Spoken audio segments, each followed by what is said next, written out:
ಚಳ್ಳಕೆರೆ ನಗರದ ರಾಷ್ಟ್ರೀಯ ಹಬ್ಬಗಳ ಆಚರಣೆ ಸಮಿತಿ ಹಾಗೂ ಮರಾಠ ಸಮುದಾಯದ ಸಂಯುಕ್ತ ಆಶ್ರಯದಲ್ಲಿ ಛತ್ರಪತಿ ಶಿವಾಜಿ ಮಹಾರಾಜರ ಜಯಂತಿ ಕಾರ್ಯಕ್ರಮವನ್ನು ಭಾನುವಾರ ಭಕ್ತಿಭಾವದಿಂದ ಆಚರಿಸಲಾಯಿತು. ಕಾರ್ಯಕ್ರಮವನ್ನು ತಹಶೀಲ್ದಾರ್ ರೇಹಾನ್ ಪಾಷಾ ಉದ್ಘಾಟಿಸಿದರು. ಈ ವೇಳೆ ಮಾತನಾಡಿದ ಅವರು ಛತ್ರಪತಿ ಶಿವಾಜಿ ಮಹಾರಾಜ ಅವರ ಸಾಹಸ, ಸ್ವಾಭಿಮಾನ ಮತ್ತು ಆಡಳಿತ ವೈಭವವನ್ನು ಸ್ಮರಿಸಿ ಯುವ ಪೀಳಿಗೆಗೆ ಶಿವಾಜಿಯ ಆದರ್ಶಗಳು ದಾರಿದೀಪವಾಗಬೇಕು ಎಂದು ಹೇಳಿದರು. ತಾಪಂಯೋ ಶಶಿಧರ್ ಮಾತನಾಡಿ, ಶಿವಾಜಿ ಮಹಾರಾಜರ ರಾಷ್ಟ್ರಭಕ್ತಿ, ಧೈರ್ಯ ಮತ್ತು ಸಂಘಟನಾ ಶಕ್ತಿಯನ್ನು ಪ್ರತಿಯೊಬ್ಬರೂ ಜೀವನದಲ್ಲಿ ಅಳವಡಿಸಿಕೊಳ್ಳಬೇಕು ಎಂದು ತಿಳಿಸಿದರು. ಸಮಾಜದ ಮುಖಂಡರು ಶಿವಾಜಿ ಮಹಾರಾಜರ ಜೀವನ ಚರಿತ್ರೆ ಹಾಗೂ ಅವರ ಕೊಡುಗೆಗಳ ಕುರಿತು ವಿವರಿಸಿದರು. ಕಾರ್ಯಕ್ರಮದಲ್ಲಿ ತಾಲೂಕು ಮಟ್ಟದ ವಿವಿಧ ಇಲಾಖೆಗಳ ಅಧಿಕಾರಿಗಳು, ಸಮಾಜದ ಮುಖಂಡರು ಹಾಗೂ ಸಾರ್ವಜನಿಕರು ಭಾಗವಹಿಸಿ ಕಾರ್ಯಕ್ರಮಕ್ಕೆ ಮೆರುಗು ತಂದರು. ಸನಾತನ ಧರ್ಮವನ್ನು ಉಳಿಸಿರ್ತಕ್ಕಂಥ ಒಂದು ಮಹಾರಾಜರು ಅಂದ್ರೆ ಅದು ಛತ್ರಪತಿ ಇದೆ.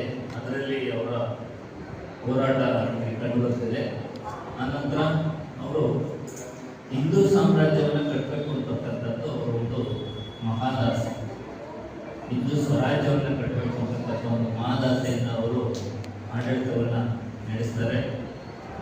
ಬೆಂಗಳೂರನ್ನು ಕೂಡ ಅವರ ವ್ಯಾಪ್ತಿಯಲ್ಲಿ ಅಂತಂದರೆ ಮಹಾರಾಷ್ಟ್ರದಿಂದ ಕರ್ನಾಟಕಕ್ಕೂ ಕೂಡ ಹಬ್ಬುತ್ತೆ.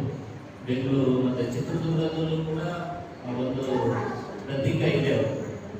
ಔರಂಗಜೇಬನೊಡನೆ ಯುದ್ಧ, ಹೀಗೆ ಅನೇಕ ರಾಜರುಗಳೊಡನೆ ಸೆಣಸಿ ಹಿಂದೂ ಸಾಮ್ರಾಜ್ಯವನ್ನು ಕಟ್ಟಬೇಕು ಅಂತಕ್ಕಂಥ ಮಹಾದಾಸೆಯಿಂದ ಆದರ್ಶವಾಗಿ ಬದುಕಿರ್ತಕ್ಕಂಥವ್ರು.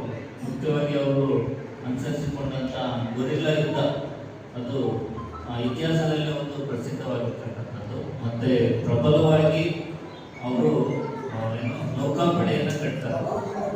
ಕೊಂಕಣ ಪ್ರದೇಶದಲ್ಲಿ ಯುದ್ಧ ಮಾಡಬೇಕಾಗಿರೋದ್ರಿಂದ ಅಲ್ಲಿ ಸಮುದ್ರ ಹೆಚ್ಚು ಇರೋದ್ರಿಂದ ನೌಕಾಪಡೆಯನ್ನು ಪ್ರಬಲವಾಗಿ ಕಟ್ಟಿ ಅಲ್ಲಿ ಯುದ್ಧವನ್ನು ಮಾಡಿರ್ತಕ್ಕಂಥ ಒಂದು ಇತಿಹಾಸ ಇದೆ. ಹಾಗಾಗಿ ಅಂತ ಮಹಾರಾಜರ ಜಯಂತಿಯನ್ನು ನಾವೆಲ್ಲರೂ ಕೂಡ ಇವತ್ತು ತುಂಬ ಅಚ್ಚುಕಟ್ಟಾಗಿ ಸತ್ತದಾಗಿ ಇವತ್ತು ಆಚರಿಸ್ತಿದ್ದೀವಿ. ಅವರ ಆದರ್ಶಗಳನ್ನು ನಾವೆಲ್ಲರೂ ಕೂಡ ಮುಂದಿನ ಪೀಳಿಗೆಗೆ ಪರಿಚಯಿಸೋಣ ಅಂತೇಳಿ ಹೇಳ್ತಾ ನಮ್ಮೆಲ್ಲರಿಗೂ ಕೂಡ ಮತ್ತೊಮ್ಮೆ ಛತ್ರಪತಿ ಶಿವಾಜಿ ಅವರ ಜಯಂತಿ ಶುಭಾಶಯಗಳನ್ನು ಕೊಡ್ತಾ ನನ್ನ ಪ್ರಾಸ್ತಾವಿಕ ಮಾತನ್ನು ಮುಗಿಸ್ತಾ ಇದ್ದೀನಿ.